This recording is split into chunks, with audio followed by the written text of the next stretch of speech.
राधे राधे। कैसे हैं आप लोग? ईश्वर कृपा से आप सब अच्छे होंगे। ईश्वर सब पे कृपा बनाए रखे, सबका कल्याण करें।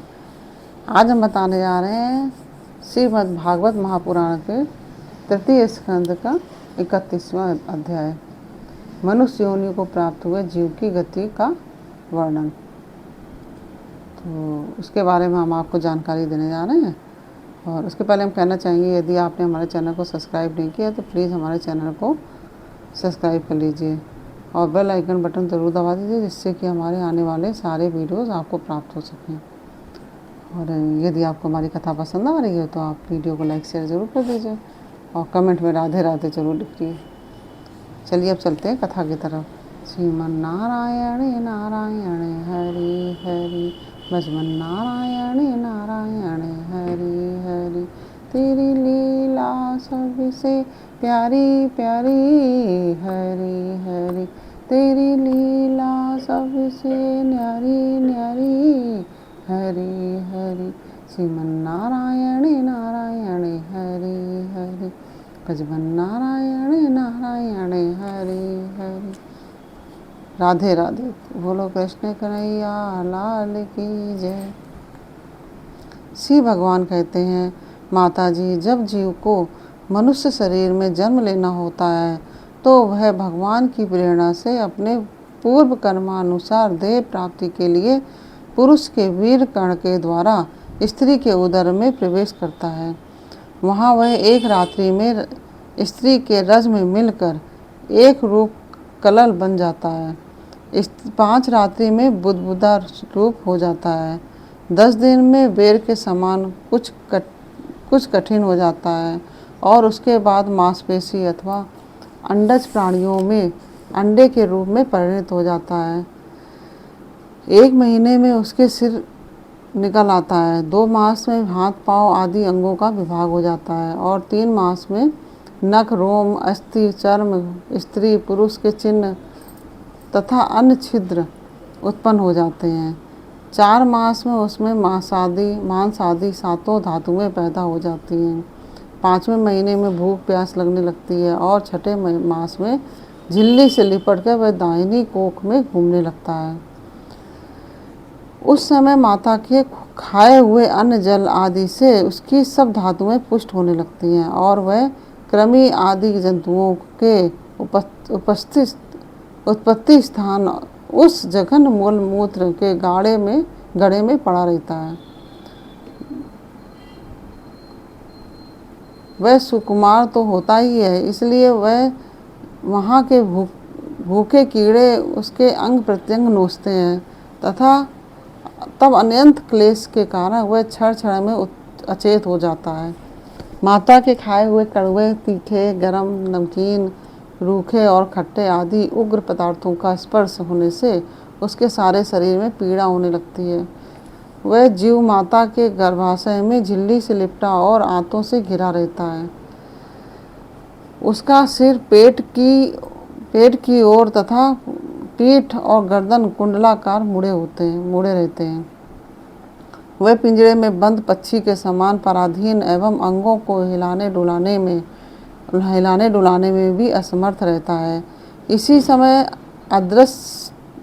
अदृष्ट की प्रेरणा से उसे स्मरण शक्ति प्राप्त होती है। तब अपने सैकड़ों जन्मों के कर्म याद आते हैं।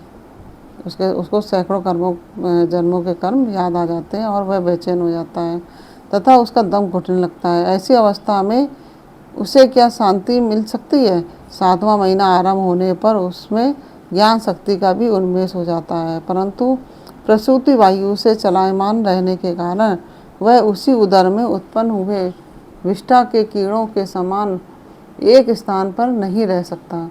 तब सप्त धातु में स्थूल शरीर से बंधा हुआ वह देहात्मदर्शी जीव अत्यंत भयभीत होकर दीन वाणी से कृपा याचना करता हुआ हाथ जोड़कर उस प्रभु की स्तुति करता है जिसने उसे माता के गर्भ में डाला है। जीव कहता है, मैं बड़ा अधम हूँ। भगवान ने मुझे जो इस प्रकार की गति दिखाई है वह मेरे योग्य ही है।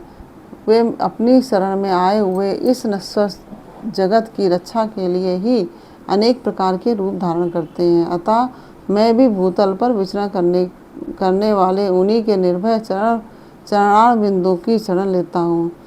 जो मैं इस माता के उदर में देह, इंद्रिय और अंतःकरण रूपा माया का आश्रय कर पूर्ण पाप रूप कर्मों से आच्छादित रहने के कारण बद्ध की तरह हूँ, वही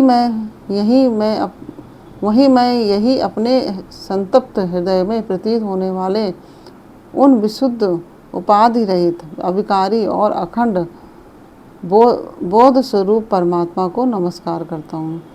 मैं वस्तुतः शरीर आदि से रहित असंग होने पर भी देखने में 5 भौतिक शरीर से संबद्ध हूँ और इसलिए इंद्रिय गुण शब्दादि विषय और चिदाभास अहंकार रूप जान पड़ता हूँ।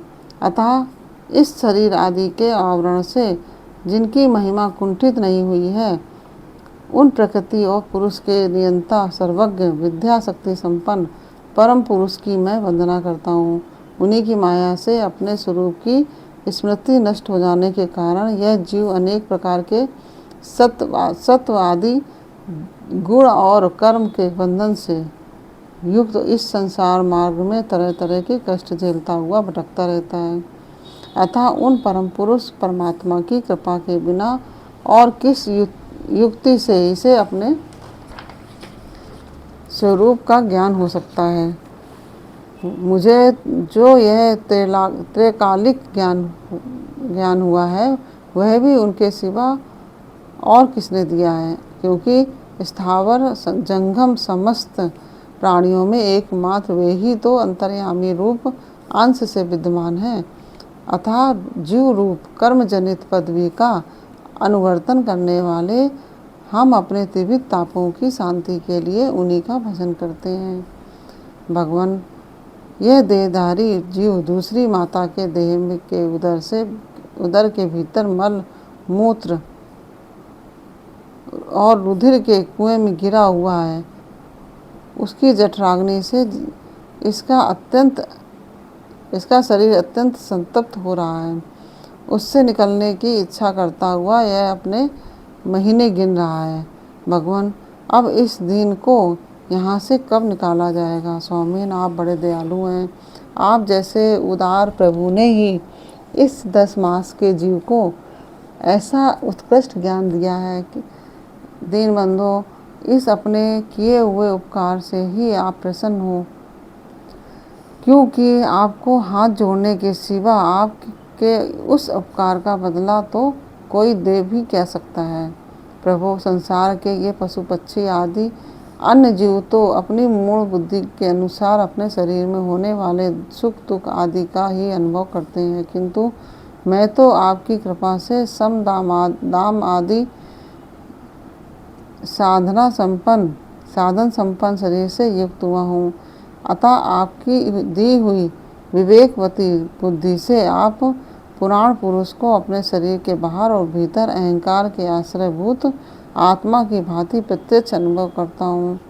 भगवान, इस अत्यंत दुख में भरे हुए गर्भाशय में यद्यपि मैं बड़े कष्ट से रह रहा हूँ, तो भी इससे बाहर निकालकर संसार में अंधकूप में गिरने की मुझे बिल्कुल इच्छा नहीं है, क्योंकि उसमें जाने वाले जीव को आपकी माया घेर लेती है, जिसके कारण उसकी शरीर में अहम बुद्धि हो जाती है और उसके परिणाम में उसे फिर इस संसार चक्र में ही रहना पड़ता है।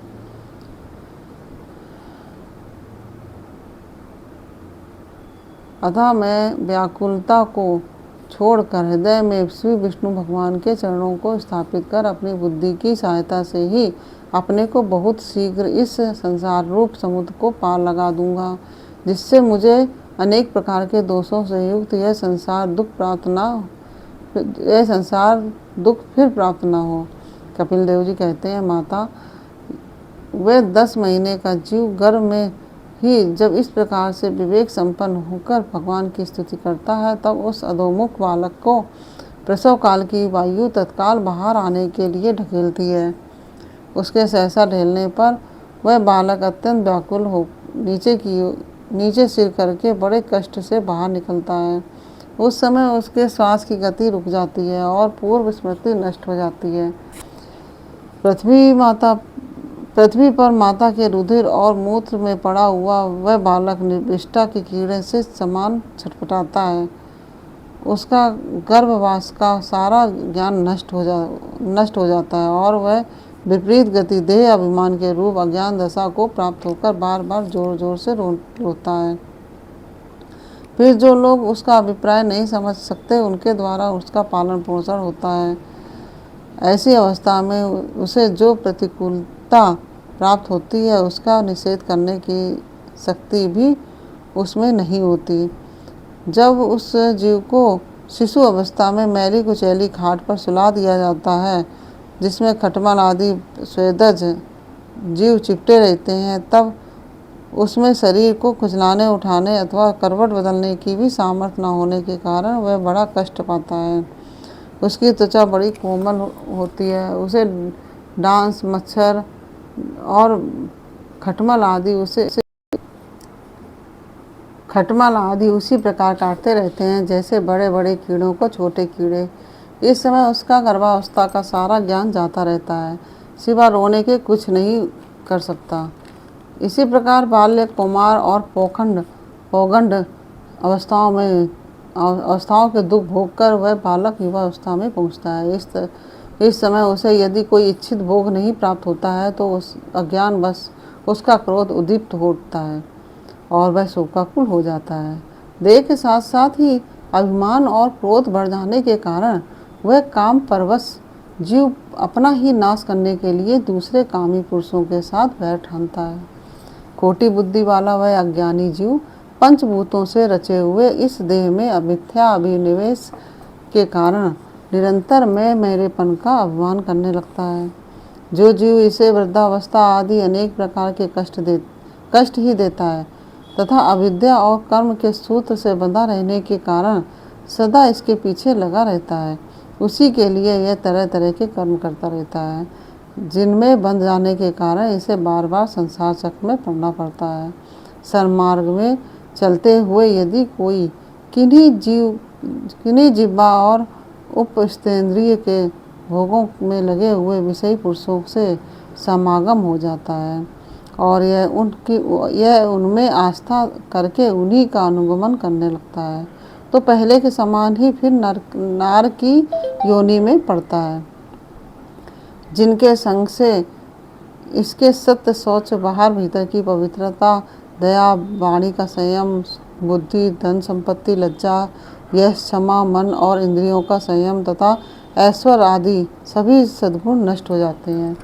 उन अत्यंत शोचनीय स्त्रियों के क्रीड़ा मृग, खिलौना, अशांत, मूढ़ और देहात्मदर्शी असत्य पुरुषों का संग कभी नहीं करना चाहिए, क्योंकि इस जीव को किसी और का संग करने से ऐसा मोह और बंधन नहीं होता जैसा स्त्री और स्त्रियों के संगियों का संग करने से होता है। एक बार अपनी पुत्री सरस्वती को देखकर ब्रह्मा जी भी उसके रूप लावण्य से मोहित हो गए थे और उसके मृगी रूप होकर भागने पर उसके पीछे निर्लजता पूर्वक मृग रूप होकर दौड़ने लगे।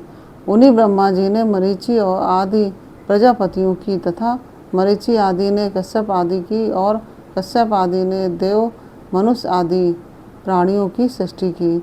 अतः इनमें एक ऋषि परवर नारायण को छोड़कर ऐसा कौन पुरुष हो सकता है जिसकी बुद्धि स्त्री रूपणी माया से मोहित न हो। अब वो मेरी इस स्त्री रूपणी माया का बल तो देखो, जो अपने भ्रकुटी विलास पात्र से बड़े बड़े दिग्विजयी वीरों को पैरों से कुचल देती है। जो पुरुष योग के चरम पद पर आरूढ़ होना चाहता है अथवा जिसे मेरी सेवा के प्रभाव से आत्मा अनात्मा का विवेक हो गया हो, वह स्त्रियों का संग कभी ना करे, क्योंकि उन्हें ऐसे पुरुष के लिए नरक का खुला द्वार बताया गया है। भगवान की रची हुई है जो स्त्री रूपणी माया धीरे धीरे सेवा आदि के मिस्से पास आती है, इसे तिनकों से ढके हुए कुएं के समान अपनी मृत्यु ही समझें। स्त्री में आसक्त रहने के कारण तथा अंत समय में स्त्री का ही ध्यान रहने से जीव को स्त्री योनि प्राप्त होती है। इस प्रकार स्त्री योनि को प्राप्त हुआ जीव पुरुष रूप में प्रतीत होने वाली मेरी माया को ही धन पुत्र तथा ग्रह आदि देने वाला अपना पति मानता रहता है। जो जिस प्रकार व्याधे का गान कानों को प्रिय लगने पर भी बेचारे भोले भाले पशु पक्षियों को फंसाकर उनके नाश का कारण होता है, उसी प्रकार उन पुत्र पति और ग्रह आदि को विधाता की निश्चित की हुई अपनी मृत्यु ही जाने। देवी जीव के उपाधि भूत लिंग देह के द्वारा पुरुष एक लोक से दूसरे लोक में जाता है और अपने प्रारब्ध कर्मों को भोगता हुआ निरंतर अन्य देहों की प्राप्ति के लिए दूसरे कर्म करता रहता है। जीव का उपाधि रूप लिंग शरीर तो मोक्ष पर्यंत उसके साथ रहता है तथा भूत इंद्रिय और मन का कार्य रूप स्थूल शरीर इसका भोगाधिष्ठान है। इन दोनों का परस्पर संगठित होकर कार्य न करना ही प्राणी की मृत्यु है और दोनों का साथ साथ प्रकट होना जन्म कहलाता है। पदार्थों की उपलब्धि के स्थान रूप इस स्थूल शरीर में जब उनको ग्रहण करने की योग्यता नहीं रहती तब इसका मरण है और यह स्थूल शरीर ही मैं हूँ, इस अभिमान के साथ उसे देखना उसका जन्म है। नेत्रों में जब किसी दोष के कारण रूप आदि को देखने की योग्यता नहीं रहती तभी उनमें रहने वाली चक्षु इंद्रिय भी रूप देखने में असमर्थ हो जाती है और जब नेत्र और उनमें रहने वाली इंद्रियां दोनों ही रूप देखने में असमर्थ हो जाते हैं तब इन दोनों के साक्षी जीव में भी योग्यता नहीं रहती। अतः मुमुक्षु पुरुष को मरण आदि से भय, दीनता अथवा मोह नहीं होना चाहिए। जो जीव के स्वरूप को जानकर धैर्य पूर्वक निसंग भाव से विचरना चाहिए तथा इस मायामय संसार में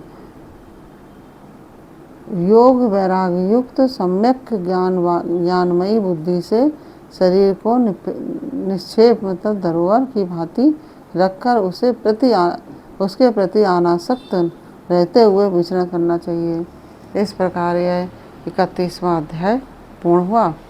श्रीमन्नारायणे नारायणे हरि हरि भजमन्नारायणे नारायणे हरि हरि तेरी लीला सबसे प्यारी प्यारी हरि हरि तेरी लीला सबसे न्यारी न्यारी हरि हरि श्रीमन्नारायणे नारायणे हरि हरि भजमन्नारायणे नारायणे हरि हरि। राधे राधे।